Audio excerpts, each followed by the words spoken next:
One of the stocks that I think is still trading for an extremely good value for investors right now is Verizon. Verizon is one of the leading telecommunications and wireless companies in the US, has a very steady business in just wireless access, so getting access to your smartphone.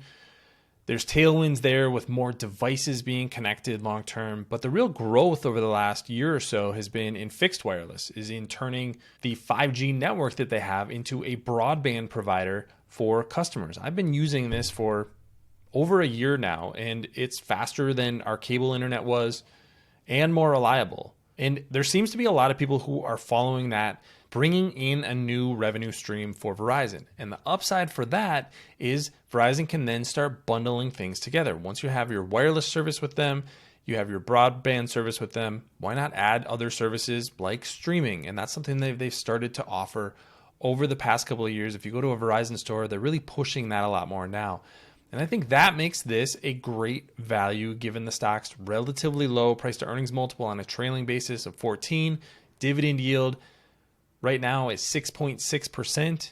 There's improvement that needs to happen in the business, but I think we're starting to see that improvement take hold. So that's what I want to dig through today, is why I think this is still one of the best dividend stocks available in the market today. My name is Travis Hoium. Thanks for watching Asymmetric Investing. Please subscribe here on YouTube for all my content. And thanks to this video sponsor, The Motley Fool.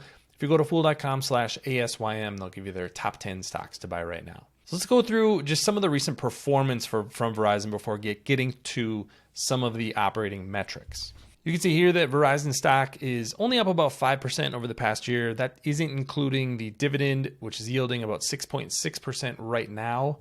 About $170 billion market cap. So keep that in mind, because I think that'll put in context how much debt the company has. That's maybe the biggest overhang that we have as investors. But this is really where I want to focus a lot of attention today, is on some of the trends in the operating business. The consumer retail postpaid market, which is the traditional cell phone monthly bill that you might have, that was actually negative over the first 3 quarters of 2023 and made a sharp recovery in the fourth quarter. They had a number of discounts and deals for upgrading phones. There was new iPhones available. So that was obviously a really successful period for Verizon. And then the other point of strength that they've had is their business market. So Verizon has really focused more on the business segment, while AT&T has been losing customers on the business side and gaining customers on the consumer side. A little bit of just kind of trading businesses there, but now we're starting to see a little bit of strength in both of these segments. The broadband net adds is the segment that I was talking about earlier. The fixed wireless is in gray in this chart. You can see that now dwarfs wireline, which is fiber optic plus DSL. Fiber optics only had about 38,000 additions. There was 375,000 additions for fixed wireless. Now, one of the criticisms of Verizon is that there's potentially a cap in how many customers that they could have on the fixed wireless side. I am not going to dispute some of those things, but that to me seems like more of a tower and technical challenge than it does just a complete capacity challenge that I think a lot of analysts have pushed it as, because these growth rates have remained relatively high for a lot longer than a lot of people thought. So adding almost 1.5 million fixed wireless subscribers per year, just phenomenal momentum for Verizon. And it looks like it's going to continue for at least the foreseeable future. Prepaid business continues to struggle, but that's always been relatively low margin. Now, the thing to keep an eye on with Verizon is actually this total wireless services revenue number. Obviously, when you look at their financial statements, you're going to see total revenue, but total revenue doesn't quite tell the real story about the strength or weakness of the business. You can see that total revenue is down slightly, and that could set off alarm bells. But the reality is that wireless equipment in particular is a money losing business. When you subsidize a sale of something like a new smartphone, you're generating a negative gross margin there, and you're hoping to make that up by selling this wireless services. So that's what Verizon is doing, basically subsidizing the initial purchase of the smartphone in return for a long-term contract. In total, the theory is that you would make money on the customer over the life of that contract, but up front, you're going to be losing money. So a decline in wireless equipment revenue is not a bad thing for Verizon's bottom line. So keep that in mind, because it looks like there was about a $300 million decline in wireless equipment revenue. and an increase in service and other. Service and other includes total wireless services revenue, which there was 3.2% growth. Doesn't sound like a lot, but for a company this established, that's actually a pretty solid growth rate. And most of that money is going to be flowing to the bottom line because when you build out a wireless network, that's a one-time fixed cost, and you're going to spread that across all of your future revenue. So that's the kind of trends that you want to see. And from a cash flow perspective, you're seeing two positive trends.